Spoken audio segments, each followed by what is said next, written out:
टोडरमल जी मोक्षण प्रकाशक page number 4 पर ऐसा लिखते हैं उपाध्याय का स्वरूप। उसमें वो लिखते हैं कि सारे शास्त्रों का सार जानकर अपने स्वरूप को वो उपाध्याय परनिष्ठित है। तो द्वादशांग का सार मतलब द्वादशांग में जितने विषय आते हैं वो विषय नय के द्वारा निर्णय करने योग्य हो तो हो, नहीं हो तो नहीं। आप क्या प्रमाण भी मात्र सुमेरु पर्वत 1,40,40 योजन का ऊंचा। हम कौन से नए से इसमें कहा नए लागू करें। कहने का मतलब ये है कि कुछ तो आज्ञा प्रमाण माने जाते हैं, कुछ नए प्रमाण माने जाते हैं, लेकिन नए के द्वारा निर्णय करने योग्य तो एकमात्र अपनी चैतन्य पुरुष और पूज्य गुरुदेव श्री के ये निमित्त से ये बहुत सरल हो गया है, सम्यक दर्शन आसान हो गया है। स्वामी जी को ज्ञान दृष्टि को ये शक्ति का ऐसा एक प्रकरण स्वामी जी का चला। तो उसमें प्रश्न किया कि पुरुषार्थ क्या,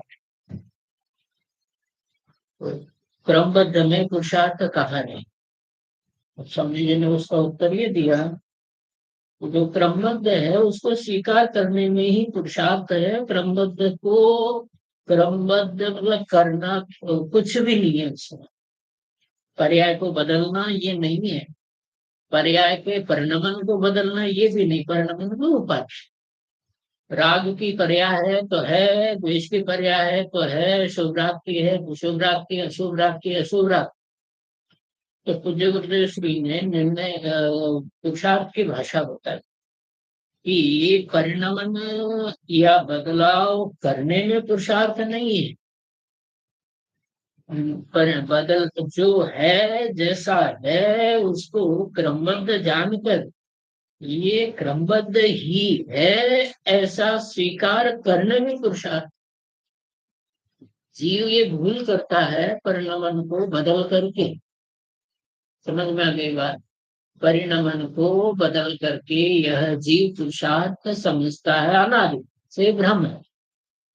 कि परिणमन को बदलना ये पुरुषार्थ नहीं है, जैसा है जो है उसको स्वीकार करने में पुरुषार्थ हो। शुभ से अशुभ, अशुभ से शुभ। अभी कुशल भाई आपको फोन आया, उससे पहले यही पढ़ रहा था मैं ध्यान के बारे में, कलेक्शन कर रहा हूँ मैं। और उसका सार ये है कि आत्म ध्यान ही ध्यान है, शेष सभी अध्यान, इतना ही उसका प्रयोजन है। तो उसमें ये चर्चा आई कि प्रकृति के विरुद्ध कौन जा सकता, कोई तर्क करे तो मतलब बुद्धि नहीं चलती, काम नहीं करती। जैसे उदाहरण दिया कि भोग भूमि के मनुष्य को 49 डेज के बाद सम्य दर्शन हो सकता, कर्म भूमि के मनुष्य को 8 वर्ष बाद सम्य दर्शन हो सकता है, देव और नारकी को अंतर मुहूर्त बाद सम्य दर्शन हो सकता है, तिरंच को 7 या 8 दिन के बाद सम्य दर्शन हो सकता है। तो बोले इसमें कोई कुतर्क करे कि अब इतने दिन में क्यों नहीं हो सकता, उतने दिन में क्यों नहीं हो सकता। कि भाई जो है जैसा है ना, ऐसा ही उपयोग की बात आई कि कोई भी उपयोग हो, कोई भी लेशा हो, कोई भी उपयोग हो, कोई भी भाव लेशन, उपशम समय दर्शन, कोई भी योग, कोई भी उपयोग अंतर मुहूर्त काल से अधिक टिकता नहीं, उसकी मर्यादा है। तो उसमें कोई ये प्रश्न करे, तो इसमें कोई ये कुतर्क करे कि साहब हमको तो विषय भोगों में सुख मिलता है, हम आत्मा का निर्णय क्यों करे, तो फिर तो एक पूजा में एक जो प्रकरण आता है अमृत स्वामी जी के, उसमें कि वो बहुत अच्छी बात मुझे बहुत ही प्रिय लगी। स्वामी जी की तो हर बात अच्छी है। और अलवर में रहता था तो एक व्यक्ति थे कपूर भाई, कपूर चौहान। वो कहते हैं कि स्वामी जी की जो बात है वो मिश्री की तरह है, कहीं से भी चको, मतलब किसी भी ग्रंथ का प्रवचन सुखो, उसमें तो अमृत ही भरा है, अमृत ही टपक। तो उन्होंने पुरुषार्थ की बात ये बताई कि परिणमन को, अर्थात पर्याय को बदलने में पुरुषार्थ नहीं होता है, जो पर्याय जैसी होनी है वैसा स्वीकार करने में, उसकी क्रमबद्धता जानने में, इसमें पुरुषार्थ है। पुरुषार्थ अलग से कुछ नहीं है। तो उस पुरुषार्थ का ये करते हुए हम, तो ये जैसे एक, आपने जो नाम सुना होगा, बड़े पंडित जी के नाम से प्रसिद्ध है, रविंद्र। वो कहते हैं कि सूक्ष्म ज्ञान से, पढ़ाई से उपाधि मिलती है, और अतीन्द्रिय ज्ञान से समाधि चाहिए। तो अतीन्द्रिय ज्ञान से समाधि, सूक्ष्म ज्ञान से उपाधि। तो जीव को समाधि अर्थात शांति के लिए प्रयत्न करना चाहिए, तो ज्ञान को अतीन्द्रिय बनाना चाहिए, सूक्ष्म बनाना चाहिए। सूक्ष्म आदि भाषा, त्रिकाली चैतन्य व्याय भगवान आत्मा का रस बढ़ाना, यही वास्तव में सूक्ष्मता है। और सूक्ष्मता, आगम में सूक्ष्मता के तो कई अर्थ है, जो ज्ञान में जानने में नहीं आते उसको सूक्ष्म कहते हैं। अध्यात्म में भी अवधि पूर्वक उपयोग को सूक्ष्म कहते हैं, लेकिन सूक्ष्मता का अर्थ केवल इतना ही है अध्यात्म से, कि त्रिकाली शुद्ध चैतन्य आत्मा की जो जो रुचि बढ़ती है, रस बढ़ता है, वो क्यों क्यों वो विषय स्थूल होता है। आत्मा सूक्ष्म नहीं, अलिंग ग्रहण के बोलों में बताया। तो अलिंग ग्रहण के बोलों में केवल इतना ही बताया कि जो चैतन्य गायक भगवान आत्मा है, वो तो श्रद्धा से, रुचि से, स्थिरता से प्राप्त होता है, अंतरंग भावों से प्राप्त होता है, आत्मिक भावों से प्राप्त होता है, इंद्रिय ज्ञान आदि से प्राप्त नहीं है। इतना सही उन सभी बोलों का सारांश। तो नए ज्ञान के द्वारा निर्णय होता है, नए ज्ञान के द्वारा निर्णय होता है, ये भी स्थूल कथन है। वास्तव में नए ज्ञान के अनुसार आत्मा की रुचि बढ़े, है ना, और जिनागम पर श्रद्धा हो, अनंत ज्ञानियों पर विश्वास हो कि उन्होंने भी अपने त्रिकाली चैतन्य आत्मा का निर्णय करके शुद्ध चैतन्य आत्मा की बात ध्यान की पढ़ रहा था, उसमें एक बात आई कि व्यवहार ध्यान और निश्चय।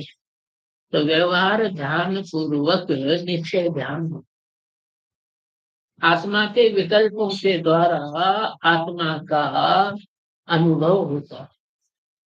तो निर्णय क्या करना है कि ये विषय यहाँ नहीं, केवल इतना लिखा है कि नए द्वारा, किसका ये नहीं लिखा, लेकिन अनुभूति शब्द आगे आया, उससे अर्थ ये निकालना कि अपने त्रिकाली शुद्ध चैतन्य आत्मा का निर्णय है नए के द्वारा। बात समझ में, नए एक पक्ष को ग्रहण करता है, अपर पक्ष को गौण करता है। ये तो नए की परिभाषा, डेफिनेशन, कि नए एक को मुख्य करता है और बाकी सबको गौण करता है, अभाव नहीं करता। अभाव करे तो मिथ्या भास जाएगा, और वो नए मिथ्या नहीं। तो मैं एक त्रिकाली शुद्ध चैतन्य द्रव्य हूँ, इसके अलावा न मैं पर्याय हूँ, न विकार हूँ, न कुछ हूँ, ऐसा जो निर्णय है वो नए के द्वारा किया गया निर्णय है। क्योंकि तर्क है इसके पीछे, नए एक को मुख्य करता है, बाकी सबको गौण करता है। नए द्रव्य को मुख्य करेगा तो पर्याय और विकार, शरीर और पर द्रव्य को तो गौण ही करेगा। तो नए द्वारा निर्णय खारिज का अर्थ ये है कि नए की भाषा में एक को मुख्य करना, बाकी को गौण करना। त्रिकाली शुद्ध चैतन्य गायक भगवान आत्मा को मुख्य करके जो निर्णय होता है वो सच्चा निर्णय है। बाकी शास्त्र ज्ञान का तो कोई अंत नहीं। शास्त्रीय ज्ञान कितना भी कर लो, कितना भी सुन लो, और कितना भी पढ़ लो, और क्रिया में कितना भी कर लो, लेकिन एक घड़ा यदि उल्टा रखा जाता है तो बाकी सारे घड़े उल्टे रखे जाते हैं। घड़ा समझिए, आपको वहां मिलता है क्या अमेरिका में? घड़ा मिलता है, घड़ा। हाँ जी। मिलता है, मिलता है। हाँ, वो सब तो पुण्य का उदय हो तो क्या नहीं मिला, इतना पुण्य लेके तो गए ही। और साथ ही से पुण्य लेके बैठे हो, स्वामी जी को वो सिर उधारे करके बैठे हो। तो ये जो बात है कि स्वामी जी की भाषा में कहे कि अंक बिना की बिंदियां हैं।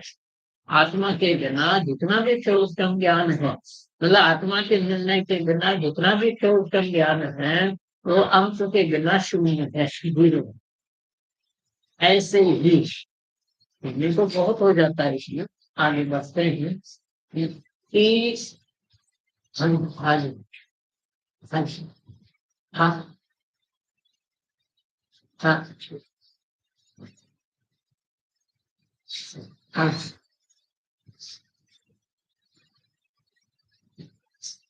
बराबर, हाँ, नहीं, नहीं, हाँ, अच्छा, हाँ, हाँ, हाँ, हाँ,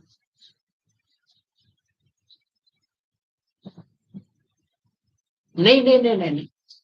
सब में से एकांश भी निज पद की प्राप्ति हेतु उपयोगी है।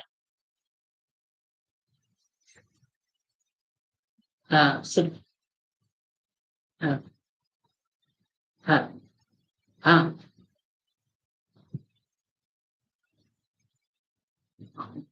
नहीं, एक बात है गहन, इसमें थोड़ी सी भाषा की बात कि ये द्रव्य संग्रह गाथा में, गाथा 47 में ऐसा था कि डूबे हम तो मोक्ष हेतु जाने पाऊं नदी मुनि नहीं, कि यथार्थ में ध्यान में, अर्थात आत्म ध्यान में निश्चय ने व्यवहार नयों का जन्म, निश्चय मोक्ष मार्ग, व्यवहार मोक्ष मार्ग का जन्म आत्मा की अनुभूति के काल में ही होता है। लेकिन जहाँ सम्यक दर्शन सम्यक ज्ञान की बात है, ये सम्यक दर्शन है और सम्यक ज्ञान, इसमें भी सम्यक दर्शन के बिना सम्यक ज्ञान नहीं। तो कहने का मतलब ये है कि सम्यक दर्शन से पहले जो आत्मा के लिए, आत्मा के मुख्यता से, आत्मा की दृष्टि से एक शुद्ध चैतन्य आत्मा ही मैं हूँ, ऐसा विकल्पात्मक निर्णय होता है। वो निर्णय भी नय कहा जाता है, नय नहीं है, नय नहीं। क्यों? कि समय दर्शन के बिना प्रायोगिक लब्धि में ये जीव अनंत बार गया है, वहां भी विकल्पात्मक निर्णय किए थे। विकल्पात्मक शुद्ध चैतन्य आत्मा का निर्णय न करे तो प्रायोगिक लब्धि कहाँ से? प्रायोगिक लब्धि का मतलब ये है कि जो स्थिति कोड़ा कोड़ी सागरों की होती है, 70 कोड़ा कोड़ी सागर की होती है, उस स्थिति को एक कोटि पूर्व तक, अंत कोड़ा कोड़ी सागर तक, मतलब एक सागर से, एक कोड़ा कोड़ी सागर से अधिक और 9 सागर कोड़ा कोड़ी से कम। सिद्धांत समझ में आ गया कि एक कोड़ा कोड़ी सागर से अधिक और 9 कोड़ा कोड़ी सागर के बीच में ले आना, उसको कहते हैं अंत कोड़ा कोड़ी सागर। ये तो हो गए सिद्धांत की। दूसरी बात यह है कि आत्मचिंतन के बिना कर्म की स्थिति घटने का कोई प्रश्न ही उत्पन्न नहीं। इसलिए आपके प्रश्न का उत्तर तो ये है कि प्रायोगिक लब्धि में भी ये जीव अनादिकाल से अनंत बार आत्म विकल्प करता है, आत्मचिंतन करता है, आत्म मनन करता है, लेकिन जब तक अनुभूति नहीं होती है तब तक सम्यक दर्शन नहीं होता, तब तक नयों की उत्पत्ति नहीं होती है। लेकिन दूसरी बात ये भी है कि एक अभी प्रकरण पढ़ो कि ध्यान जो है वो शास्त्र ज्ञान वालों को होता है क्या? तो आचार्य ने उत्तर ऐसा गजब का दिया। वो कहते हैं ये शास्त्र ज्ञान वालों को होता ही है, ये तो मैं नहीं कह सकता, लेकिन इसके बिना नहीं होता ये कह सकता। भाषा पकड़ने, भाषा, भाषा है ना कि शास्त्र, हाँ, ऐसे ही यहाँ लगा लो कि नय के द्वारा या शास्त्र ज्ञान के द्वारा अनुभूति होती है कि नहीं होती है। तो आचार्य उसका उत्तर ये देंगे कि भैया होती है कि नहीं होती ये तो नहीं कह सकता, लेकिन इसके बिना नहीं होती। तो ये जो नय की बात है बहन चर्चा की, कि नय के द्वारा निर्णय होता है, ये जो निर्णय है वो नय कहलाता है कि नहीं कहलाता? परोक्ष अनुभूति तो कहलाती है। अब परोक्ष शब्द इसलिए डाला गया कि मार्ग वही है। मतलब जैसे ये समझ लो कि कोई गलत रास्ते को छोड़कर सही रास्ते पर चल रहा है, तो समझ लो वो मंजिल को प्राप्त करेगा। मेरी भाषा हिंदी पकड़ में आती है, आप लोग क्या अंग्रेजी में पढ़ा है? हाँ, तो वो उस रास्ते पर आया तो समझ लो उसको मार्ग मिल गया। जैसे स्वामी जी, अब इतना तो तय है कि अभी ढाई द्वीप में पूज्य गुरुदेव, ढाई द्वीप तो क्या कहे, भरत क्षेत्र में, भरत क्षेत्र में स्वामी जी के अलावा यथार्थ उपदेष्टा कोई भी नहीं। अब इतना तो पक्का पता है कि जितने भी जीवों ने समय दर्शन प्राप्त किया है स्वामी जी के निमित्त से प्राप्त किया है, लेकिन सभी ने प्राप्त किया ऐसा नहीं है। तो कहने का मतलब ये है कि ये जो नए की भाषा आपने पूछा ना, कि नए, तो श्रीमद राजचंद्र का जो वाक्य है ना, सम्यक एकांत, तो ये सम्यक एकांत सविकल्प और निर्विकल्प दोनों प्रकार का होता है।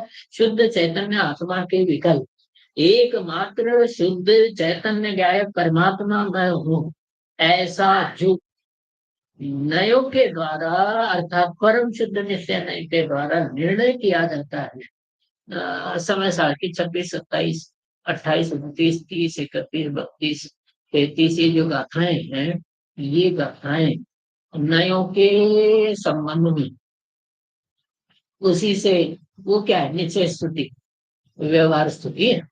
हाँ जी, ये सब नयों का झमेला था कि देह जीव को एक गिने बहिरातम तत्व मुदा है। शरीर और आत्मा को एक मानने वाला जीव नितांत मूर्ख है, अज्ञानी है, पूरा वैसा है। लेकिन विकल्प, अभी विकल्प में तो इतना निर्णय हो कि शरीर और आत्मा अलग है, तो शरीर और आत्मा को अलग मानने वाला जो ज्ञान है उसको परोक्ष भेद विज्ञान है।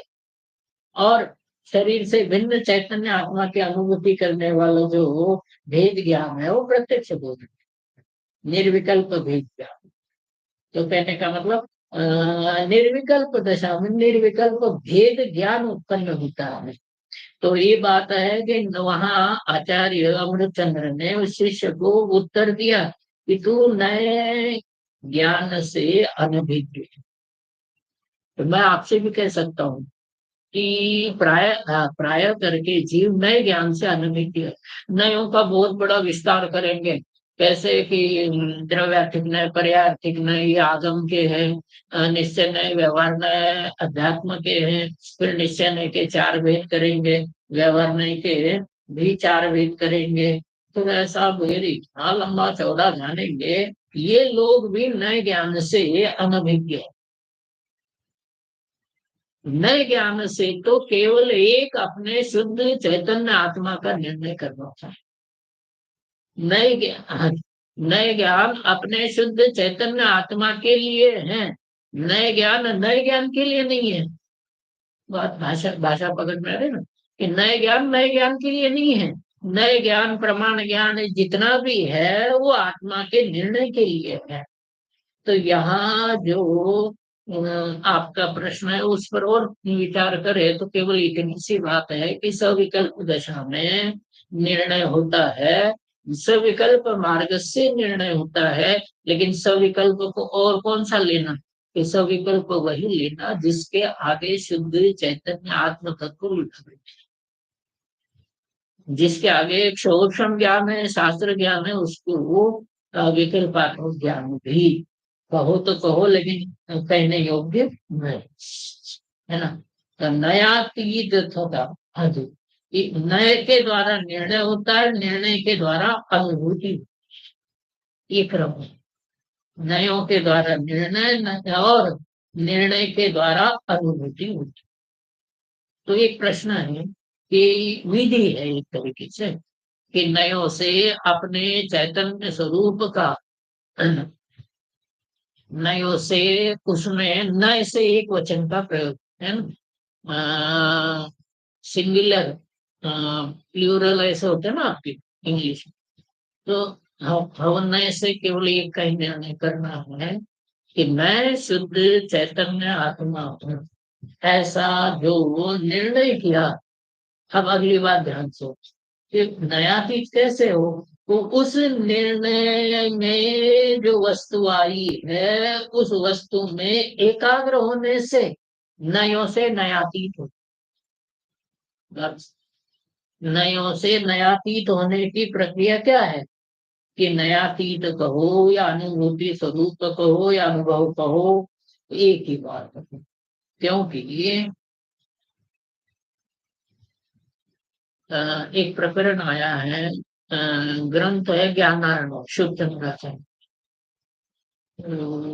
वो कहते हैं कि मोह अकेला मोह नहीं है, राग द्वेष अकेले राग द्वेष नहीं है। तो क्या मतलब है आचार्य का कहने का, तो वहां ये कहना चाहते हैं कि जैसे जहर अकेला जहर नहीं है, वो सारे दूध को एक बूंद भी डाला जाए तो जहर बना सकता, ऐसे ही राग और द्वेष आदि विकारी भाव, ये विकारी भाव, उनमें जो एकत्व है वो अकेला ज्ञान दर्शन चारित्र आदि से जुड़े हुए नहीं रहते हैं, वो सब अनंत गुणों में वैसा संक्रमण कराते हैं।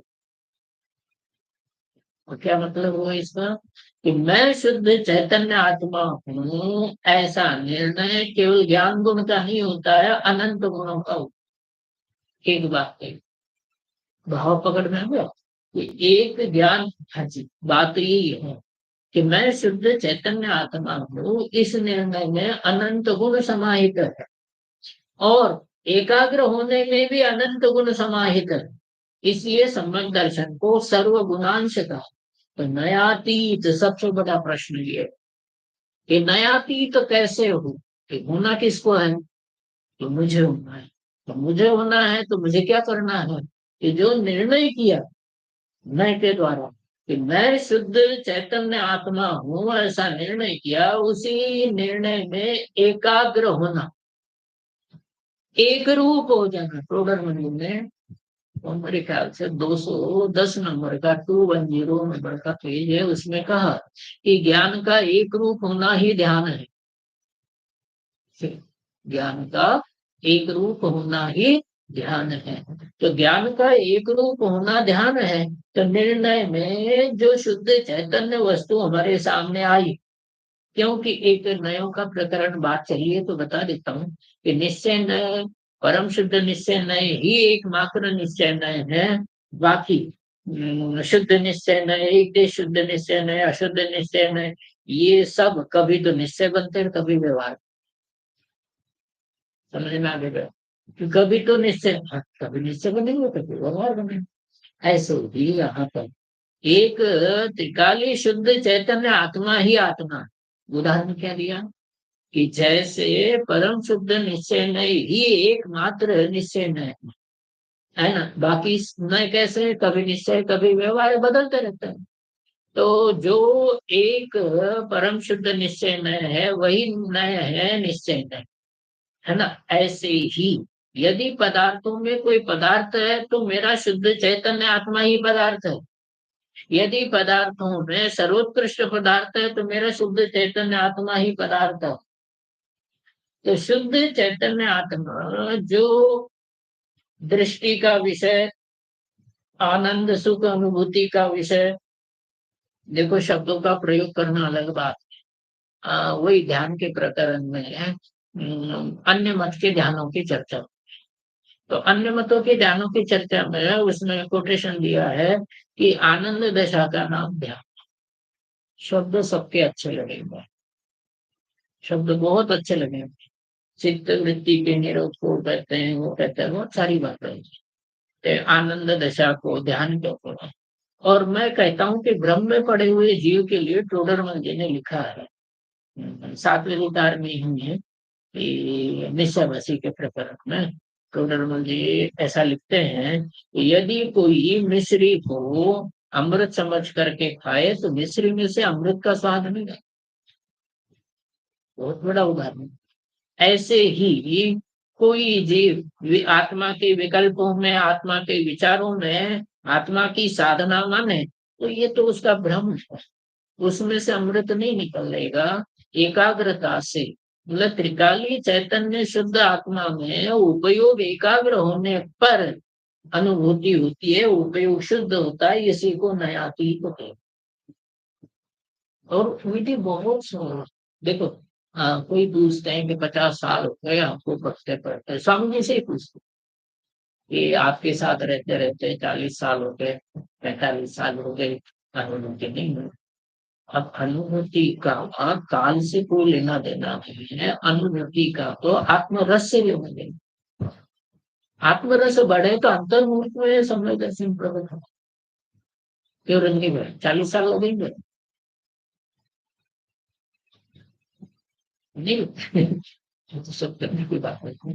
जीव को रस बढ़ा, और विश्व में 3 लोक में रस बढ़ाने योग्य आत्मा चैतन्य आत्मा हो, क्योंकि उसी में रस भरा है, उसी में आनंद है, उसी में शांति, उसी में सुख है।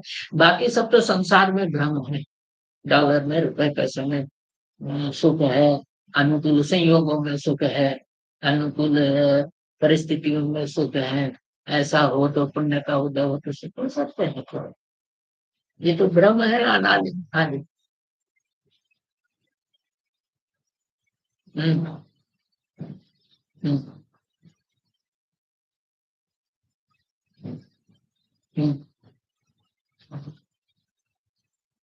बराबर। हम्म।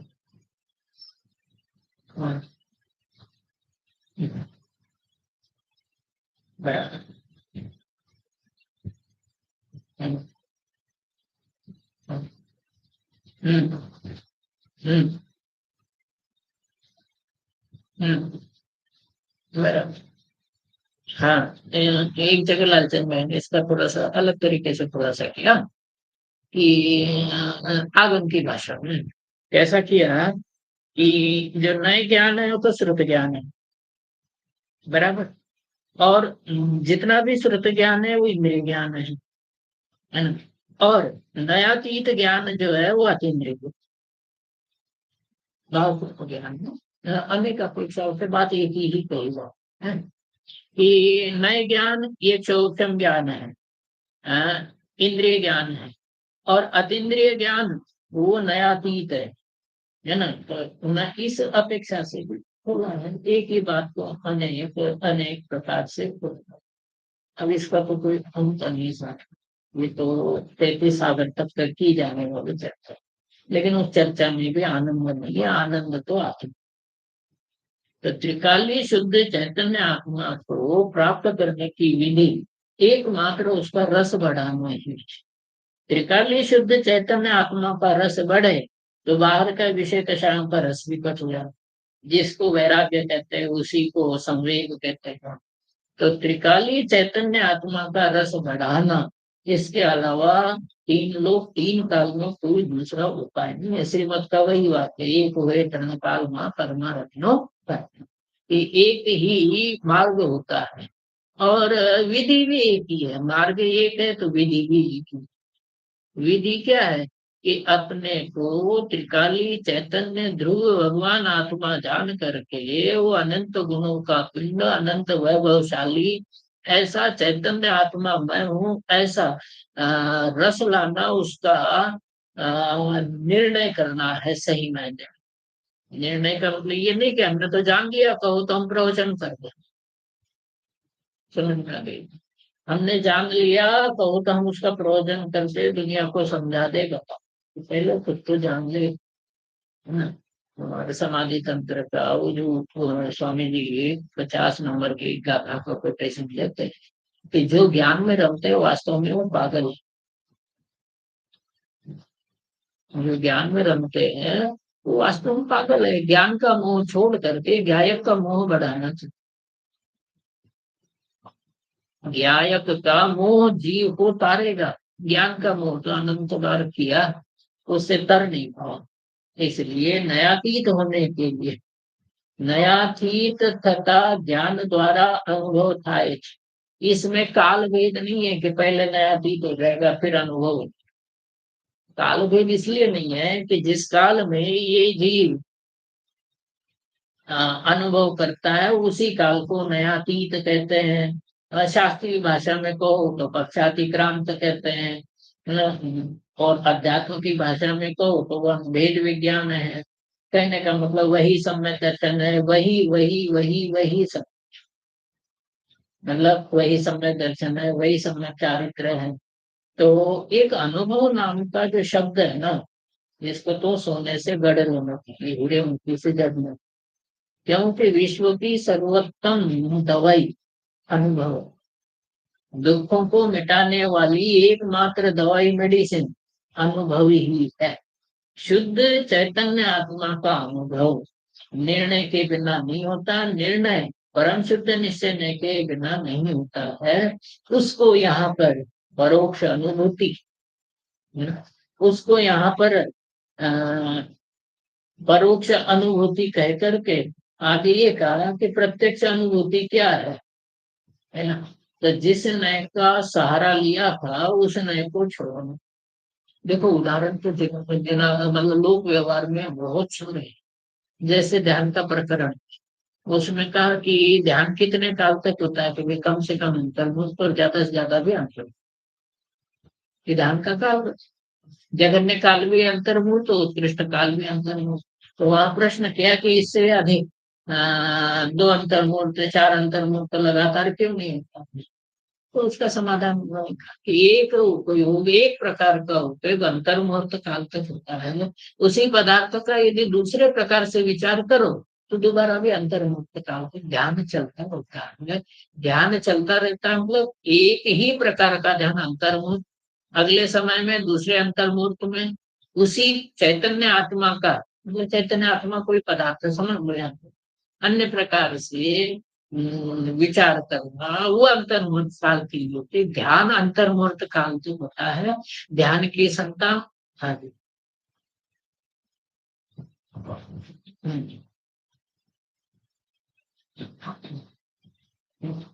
देखो मैं प्रश्न पूछेंगे आपने, एक समय,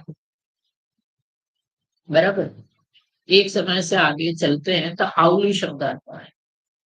तो है ना, तो जो असंख्यात समयों की आवली होती है, और 2000 कूड़ा कूड़ी आवलियों का एक श्वास होता है, श्वास को आप दूर कर दीजिए, केवल आवली।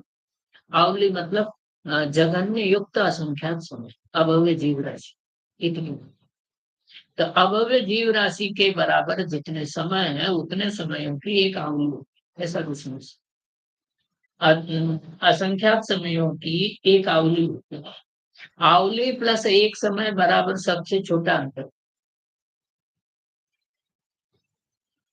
आवली प्लस एक समय बराबर सबसे छोटा अंतर। और 48 मिनट, 48 हिंदी समझे 48, 48 मिनट में एक समय कम को सबसे बड़ा अंतर। और हाँ, अंतर मुहूर्त के असंख्यात असंख्यात असंख्यात दस, क्योंकि ये जगत आवली में ही असंख्यात समय है, अंतर मुहूर्त में तो कितनी आवलियां हो जाती। तो कहने का मतलब ये है कि ये अंतर मुहूर्त काल का मतलब आवली प्लस एक समय से लेकर के 48 मिनट माइनस 1 सेकंड, 1 समय बराबर कितना। बात समझ में?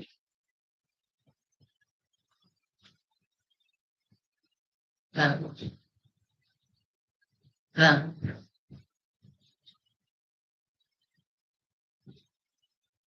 हाँ हाँ हाँ। तो वहां क्या समझना, आचार्य में एक सिद्धांत होता है कि यदि किसी अंतर मुहूर्त का उल्लेख नहीं किया तो वहां यथा योग्य मध्यम अंतर होगा। तो समझो बराबर 48 मिनट का वर्णन है, 48 मिनट। हाँ जी हाँ जी, अंतर में। हाँ हाँ जी हाँ। नहीं तो केवल ज्ञान के प्रकरण में आचार्य ने जितने शास्त्र लिखे कहीं ना कहीं लिख देते कि केवल ज्ञान उत्कृष्ट अंतर मुक्त से होता है, ऐसा कहीं भी नहीं। अंतर, तो वहां इतने लिखो कि अंतर मुक्त काल में समय दर्शन, अंतर मुक्त काल में गुणस्थान होते हैं। अंतर्मुख काल में केवल ज्ञान होता है। अच्छा, एक बात और बात चलिए तो बताता हूँ आपको कि वो है अंतःकृत कीवी है ना, कीवी या अरिहंत। अरिहंत 7 प्रकार के होते हैं, 7। तो उसमें एक आते हैं अरंत अंतःकृत, केवली अरंत अंतःकृत। तो उसी अंतर मुहूर्त में केवल ज्ञान और उसी अंतर मुहूर्त में निर्वाण, तो वो कहलाते हैं अंतःकृत के। बात समझ कैसे? एक और उदाहरण कि पर्याप्तियां 6 है, पढ़ा होगा सुना होगा। पर्याप्तियां 6 है, तो प्रत्येक पर्याप्ति को पूरा करने में अंतर मुहूर्त है, और सभी पर्याप्तियों को पूरा होने में भी अंतर मुहूर्त था।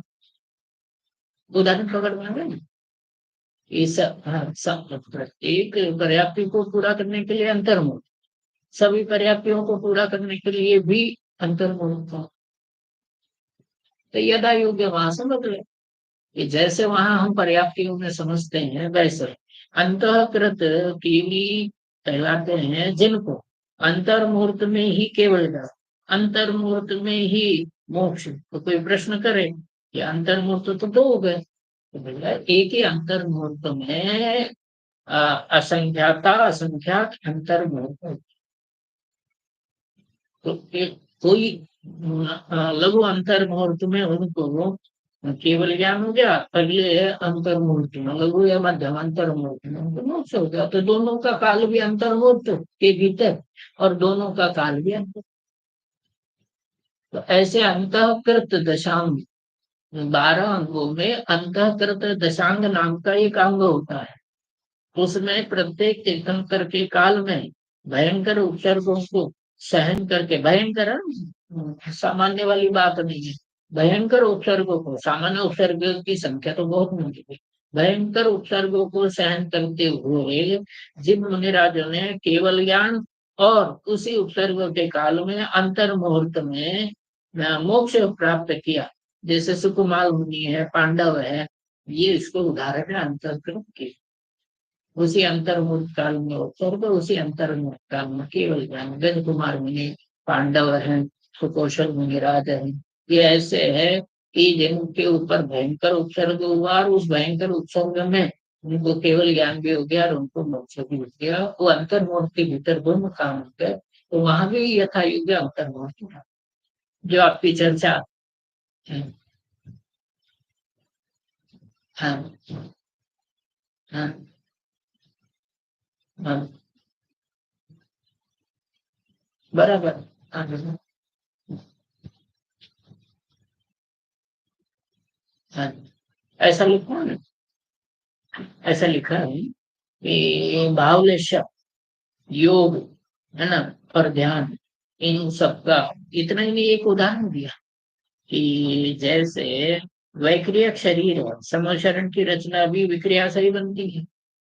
और वैक्रियक शरीर जो उत्तरवर्ती होता है, मूल शरीर तो इंद्र का, सौधर्म इंद्र का स्वर्ग में ही रहता है, पता होगा सबको, है ना, मूल शरीर वही रहता है। और उनका जो शरीर आता है समशरण आदि में और तीर्थंकरों की सभाओं में, हर सभा में जाता है। 170 तीर्थंकर हो तो सभी के सभा में चला जाए, और 20 तीर्थंकर हो तो 20 तीर्थंकरों के, क्योंकि 100 इंद्रों की उपस्थिति में तो जगोदय श्री तो हमेशा ही कहते थे कि ये बात परम सत्य है। 100 इंद्रों की उपस्थिति में कई कई बार ये भी कहते थे कि वो इंद्र भी द्वादशांग का कहता, और ये भी कहते थे कि एक भवावतारी, दक्षिण इंद्र 6 जो है एक भवावतारी, सौधर्म इंद्र भी एक भवावतारी है, अगले भव से मोक्ष जाने वाला द्वादशांग का पाठी है।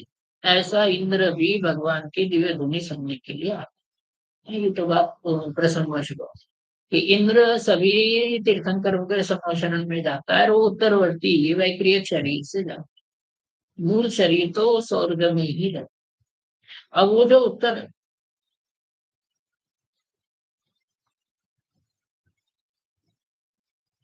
बहन जाता है ना 100 इंद्रों की उपस्थिति में,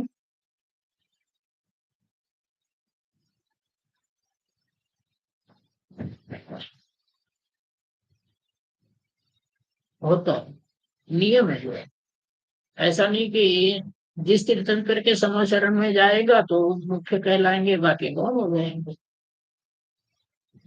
तो सभी तीर्थंकर विद्यमान अभी 20 तीर्थंकर है, तो उन 20 तीर्थंकरों के समाचरण में इंद्र जाता है। वहां वो इंद्र जो है उपस्थिति हाजिरी लगाता, नहीं तो फेल हो जाएगा वो, है ना। अब ये सिद्धांत की बात है कि वैक्रिय शरीर भूत तो उसका सर्ग नहीं है, और वो सौधर्म इंद्र सभी के समाचरण में जाता है। अच्छा, दूसरी बात ये भी कि सिमंदर भगवान के समाचरण में भी है, महावीर भगवान के समाचरण, दोनों की निवेदन ही सुन रहा हो। वहां उपयोग की सूक्ष्मता है, वहां उपयोग। हाँ जी, ये उदाहरण दिया जाता है कि उपयोग कितना सूक्ष्म होता है, कि एक ही समय में ये तो 170 ही असंख्यात कार्यों को कर सके, इतना उपयोग सूक्ष्म होता है। इनकी भी निवेदन सुन ले, उनकी भी निवेदन सुन ले, 20 तीर्थंकरों की विद्यमान वो तीर्थंकर, उनकी निवेदन वो एक साथ सुन लेता है। सभी की बात एक जैसी, कोई आगे पीछे, मतलब किसी में किसी अंग का वर्णन, किसी प्रश्न का उत्तर, ऐसे चलता है। तो कहने का मतलब ये है कि हाँ जी।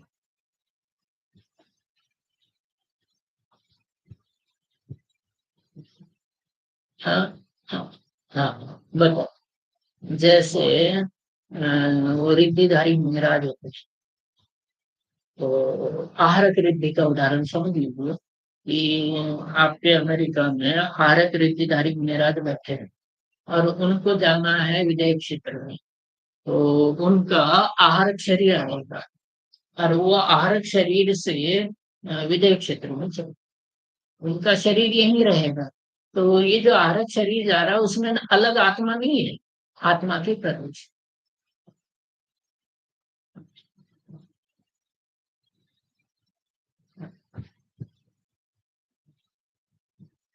नहीं, मस्तक से निकलता है भारत से, राइट शोल्डर। हाँ, राइट शोल्डर से निकलने वाला शुभ तेजस है, और शुभ तेजस से, और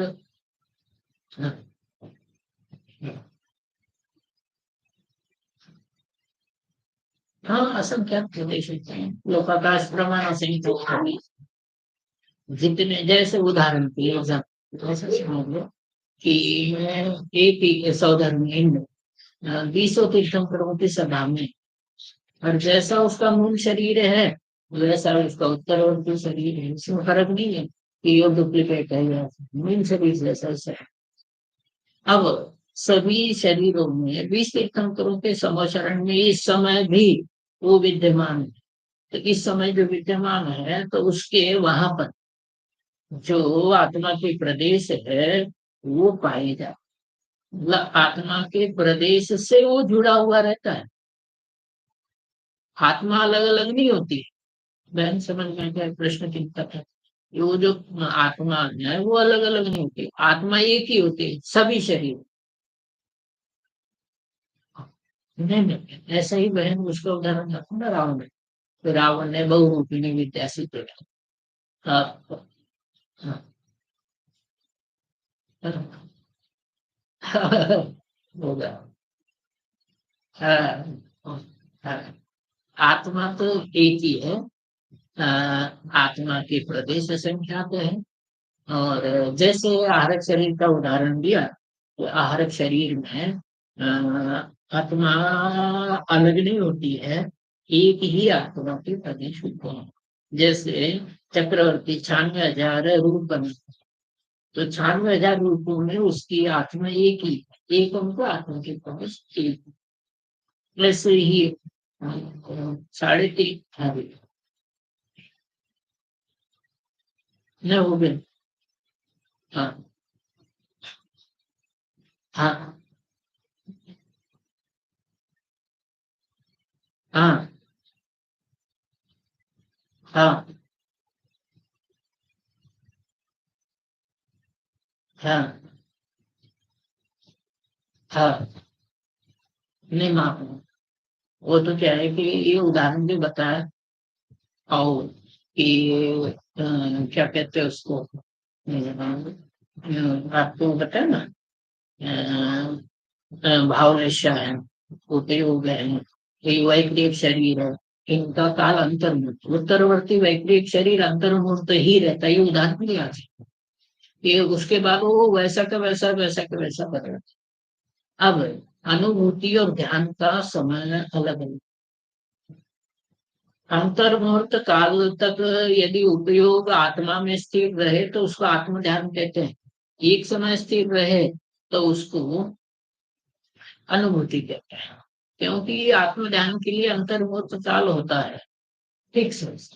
छोटा अंतर्मुहूर्त हो, बड़ा अंतर्मुहूर्त हो, तो वो काल काल जो है फिक्स है, उतने काल तक रहे उपयोग एकाग्र तब तो ध्यान कहलाए, उससे कम रहेगा तो वो अनुभूति कहता है। तो अनुभूति के लिए काल फिक्स नहीं है, लेकिन सम्यक दर्शन का, उपशम सम्यक दर्शन का काल फिक्स है। प्रथमोपशम सम्यक दर्शन ये उसमें उदाहरण दिया है, ये प्रथमोपशम सम्यक दर्शन में भावलेशा ये सब उपयोग वगैरह अंतर्मन काल से अधिक एक पदार्थ में टिकते हैं, मतलब ये उत्कृष्ट। हाँ जी। हम्म।